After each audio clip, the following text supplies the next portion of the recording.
All right, lads, welcome aboard. My name is Arnold Dinosaur, and today we have One Piece, chapter 1035, titled Camaraderie Cups. Starting with the cover story, Tama fends for herself, and we see that she freed herself from Hold'em as a development from the last time. We see that she's made progress while training with Shinobu to achieve her dream of becoming a bewitching kunoichi. And I'm actually happy about this, considering Yamato would absolutely just wash the floor with this guy Hold'em. Like it's no competition at all, right? Speaking of Yamato, we don't actually get to see her in the cover story this time, so we'll just see what happens from here. Moving on with the chapter, we get to meet Bibelot. Bibelot? I don't know how to pronounce his name. He is the head of the Owl Library, and he's the one responsible for the gigantification of the books when they enter the library, which is his territory. Now, I wonder if this power has an AoE, so an area of effect. If anything within his range of his territory can get gigantified. Just a thought.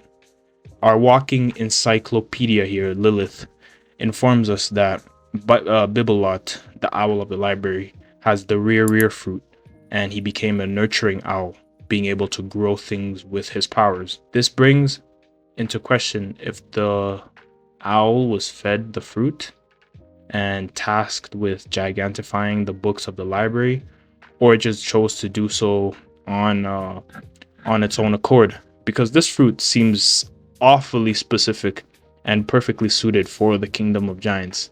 You know, just them having a perfect fruit to gigantify any like human books, right? So I just think that maybe somebody asked the owl to just hang out at the library gigantifying the books, probably following the events of Ohara, knowing that they were going to bring them here. Moving along, we get the lovely panel of Robin and Chopper talking about the books in the library, and I find this great that these two can really bond over this massive sanctuary of knowledge, since they're both scholars and whatnot, right? Chopper being the doctor and Robin being the archaeologist of the group.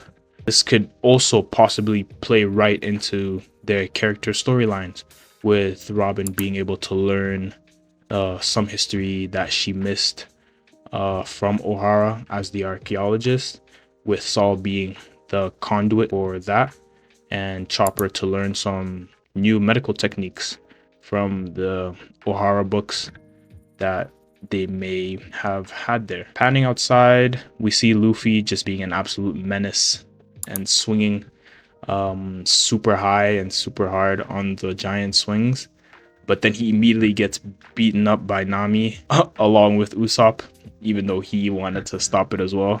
But we see this caring side to Nami. She has a very soft spot for children, and she doesn't like to see them in danger or suffering like she once did. And Luffy's not happy about this, as when they get off, the kids just start crying. They go to Gerd for consolation, and Luffy feels a bit down with the fact that the kids are being raised in this different environment of love and peace, since he was excited and very eager to see the mighty warriors of Elbaf, the mighty warriors. Usopp, on the other hand, is more understanding of this new Elbafic society and says that it's not necessarily a bad thing that Elbaf is now choosing to go this peaceful route, right? Which I find a bit shocking, considering he was the one that wanted to visit the island even more so than Luffy, to see the brave warriors, and he also believed that he too could become a brave warrior if he were to step on the island, right? Which is his dream. So I wonder if these different opposing views of Elbaf going soft are going to be major plot points in this arc. Yeah, but we see that not all the kids are soft, as Colin still retains some of that Elbaf culture, as out of nowhere He just surprises Luffy and attempts to strike him with a sword made of wood, but Luffy, our captain, he just stands 10 toes and just breaks the sword in half with his armament haki and follows it up with an elephant gun right beside Colin to end the fight. He doesn't actually hit them because obviously they don't want to start problems and engage in any fights with the people of Elbaf. And Colin actually recognizes Luffy's strength and status as an emperor. All the other kids just consider them brutes, right? They don't believe in that violent and aggressive society and ways anymore, right? And I wonder if this is going to be a major problem throughout the arc. Moving along, we get a major discovery that Ripley is Colin's mom. Not only that, she married a human. So Colin is half human, half giant. Thinking of the logistics here, I don't know how that would have happened, but hey, this is One Piece. If there's a will, there's a way. Am I right? We have to remember, Big Mom, old Charlotte Linlin. She had some children with some Tontatas. She has Tontata children in her Big Mom army, so we've seen more extreme cases, right? When we saw Colin receiving the food to go give to Ripley, the bartender also mentioned his father. So that means his father is currently on Elbaf. And considering there aren't many humans here on Elbaf, I believe Ripley's husband and the father of Colin is the man off the coast of the island telling the Straw Hats to come on, right? There are two main candidates for this man and who he could possibly be that have been brewing throughout the community. Either Golden Lion Shiki or Scopper Gaban. Me personally, I strongly believe that this man is none other than Scopper Gaban. Plain and simple. Firstly, he's the final big name of the Roger Pirates that we still haven't met. Colin says that his father used to be a pirate. Scopper Gaban, legendary pirate, Roger Pirates. When Shanks was here earlier on Elbaf, he also mentioned that he was here to see an old friend. Scopper Gaban and him were crewmates under Goldie Roger, right? And it wouldn't make sense if it was Shiki, because Shiki and the Roger Pirates were never friends, right?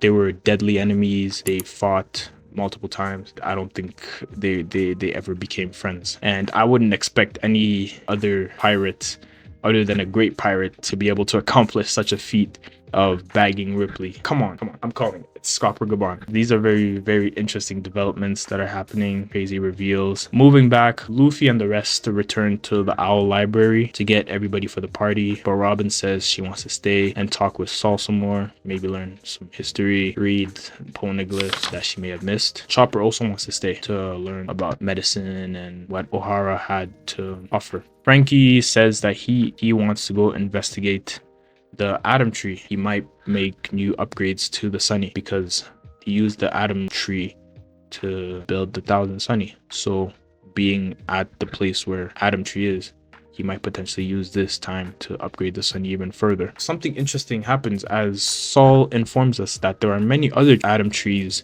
in the One Piece world, but that the one in Elbaf is the oldest one. It's the biggest and the oldest one of all of them.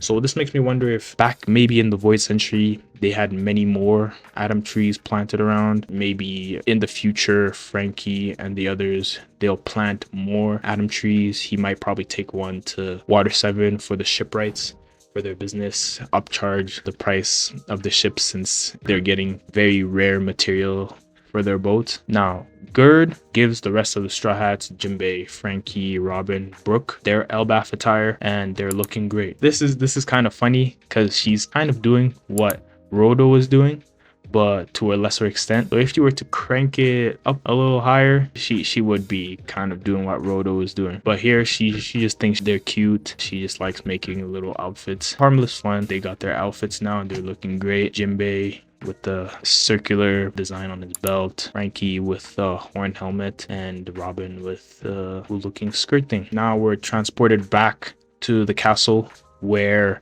the Holy Knights were spawned, and we're told that they're here for Loki. They're here for Loki. Maybe they're here for the legendary fruit that he ate and they came to claim it. The masked Holy Knight with the bandages seems to have bandage conjuring powers or something along those lines. Sheik constricts and she like shoots out some bandages to one of the guards that were present in the castle to make him tell her where they can find Loki. They seem to be hurting him very much, so she may have like the power to control the bandages she has and like squeeze whoever may have been caught by them. Now we're transported back to the Straw Hats.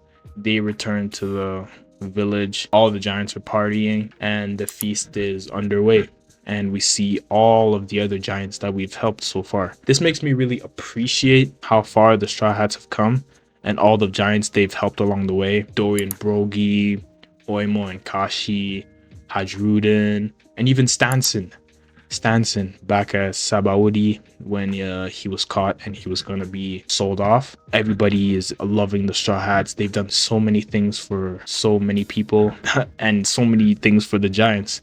So they're just truly welcomed here. They're celebrating the Straw Hats. Good vibes, man. Good vibes all around. And then we get Mountain Beard.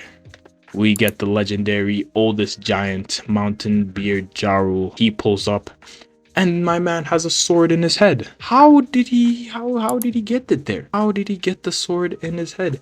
How is he still alive? I mean, he's a legendary giant, so he might just be built different, but having a sword going through your head seems pretty fatal to me. But hey, he's Mountain Beard Jaru. He was by himself, so we know that Joru, who was a former co-captain of the giant warrior pirates, along with Jaru, was wounded during an attempt to stop young rampaging Charlotte Linlin Big Mom, which led to his eventual death soon after. He doesn't have a co-captain anymore, it's just him. And yeah, that's the end of the chapter. This was a really good chapter, very feel-good moments all around. It feels like we're finally getting to the meat and potatoes of the arc. The stakes are starting to ramp up, the Holy Knights are moving. It's great. That's it for today, guys. Thank you, lads, for tuning in. Make sure you like, subscribe, comment what you think, and I'll see you lads next week.